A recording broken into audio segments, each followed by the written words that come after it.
Alright everyone, now we have to talk about the Madison Square Garden rally. That is at 5 p.m. today. That's when Trump is going to take the stage. You can expect therefore maybe 5:15. He's usually a little bit fashionably late. There is a star-studded list of people that are showing up for this particular event. I checked. Madison Square Garden seats about 20,000 people. And there is going to be overflow. If the New Jersey rally and a couple of the other New York rallies he's already had are any indicator, and if, link in the description, not archived, it's a video clip, if the very, very early, like 2, 3 a.m. videos of people outside the venue are an indicator, this is going to be one for the ages. Naturally, of course, there's a lot of liberal cope to go around. Well, you know, the Nazis rallied at Madison Square in 1939. Trump is clearly trying to replicate this. I think more people probably show up for the Trump speech than showed up for the Nazi Party rally, by the way. I'd point out that Carter, Clinton, and Bush all went to Madison Square as well. In fact, I think that the acceptance speech for Carter in the first round, I think that was actually at Madison Square, if I remember correctly. The Dems have held several conventions there. I guess they're all Nazis. Basically, these people have Hitler on the brain. They can't really seem to think of anything else. It's inexplicable. It's like, okay, let's change the subject. No, I want to talk more about Hitler. You Nazis are obsessed with Adolf. But all you talk about is Hitler all the time.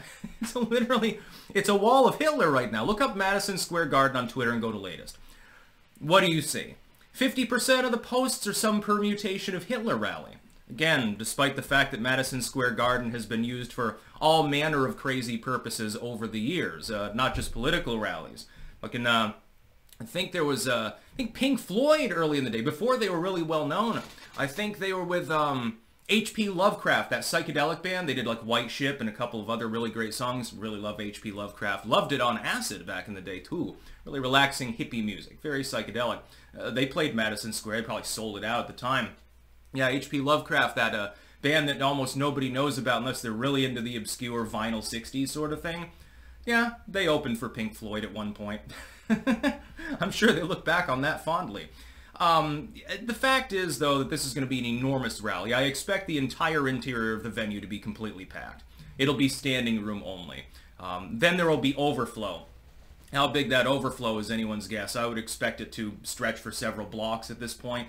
I have a feeling that there will be people outside. They'll be live streaming, they'll be doing broadcasts, they'll be doing their own takes, they'll be rebroadcasting what's going on inside, on their phones and on other devices. You're going to have also, it's going to be a free-for-all, basically. Imagine having to correlate the security for that particular venue. I think it would be a little bit difficult. Thankfully, the NYPD tends to be fairly well organized. Apparently, they're going to have to pick up the slack, though, because the Secret Service these days can't get its head out of its ass, or its ass out of its head sometimes. So we're going to wait and see. I may do a live reaction during Trump's speech. I may live react to that. Because it's going to be a very major venue. This isn't some smaller town rally where you get a couple thousand people, and Trump can consistently pull in several thousand even in the middle of nowhere. He could hold a presser in the middle of a cornfield in the most rural spot in southern Illinois, and probably 1,000 people would show up. And there'd be coal-rolling pickup trucks with MAGA flags and shit on them and Gadsdens everywhere. And it would be funny. The thing is, even though New York City is very blue, most of the people there are liberals. It's going to be lopsidedly Democrats as opposed to Republicans in that general area. Despite that, though, when you have that many people in proximity, the metro area of New York City at last, I think, has 17, 18 million people in it. Let's say that only 10% of them, 10% of 17 million are Republicans and they're MAGA. You know, we're not going to count the neocons. That is indeed a large number of people. It's 1.7 million people, all within a fairly small area.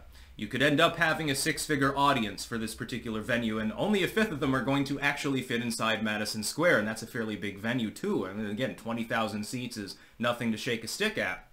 I expect there to be considerable overflow. Are they going to mount like, you know, screens outside? Preferably with working audio. Sometimes that can be a problem at political events. You're going to have to stretch them for several blocks because otherwise nobody, I mean, you won't be able to fit all the people in the street to actually watch it. I expect some people at some point It'll stretch so far out, some people will probably wander off and go home. And watch, they're already doing the thing, the liberals, where they take like pictures or footage from hours and hours, because this is at 5 p.m. Eastern. Right now it's 9:30 in the morning, and there's already thousands and thousands of people lined up outside stretching for multiple city blocks. They're going to take pictures from even hours before now and try to circulate them and say, well, what a small, low enthusiasm, exhausted crowd and stuff like that. Or I'll take a picture of somebody who's asleep because they've literally been camping out for the last 24 hours in front of Madison Square Garden. Look at the lack of enthusiasm, Trump's fan show. Clearly they are not enthused about the orange man, the orange baby. They're already doing this. That and the Nazi rally references, which are ahistorical in the most ultimate possible sense of the term, but they're running with it. Because, I mean, imagine that they just remark on the rally itself.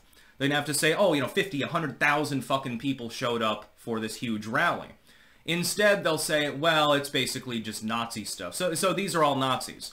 Yes, there are 100,000 Nazis in New York City. You'd think that Hitler won the war.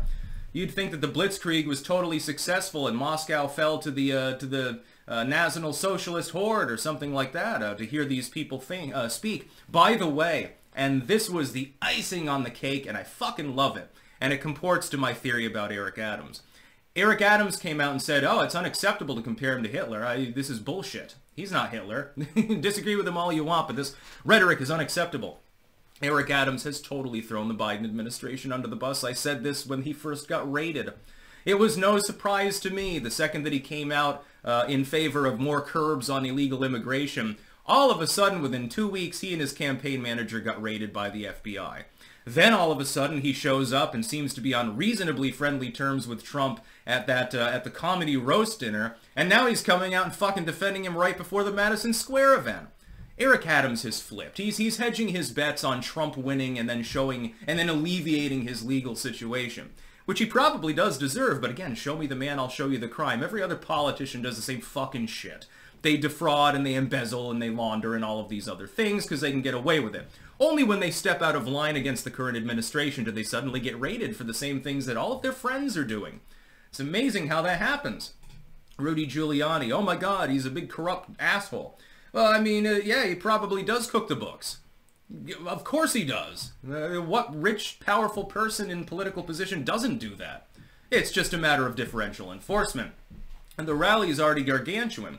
I don't have any more recent footage, and if anyone does have any, if you can dig that up and DM me on Twitter, I'd be interested in seeing it. Because most of those clips are hours old now. They're from the middle of the night. Now it's, dawn has broken over New York City. I'm sure it's still very, very chilly and frosty there.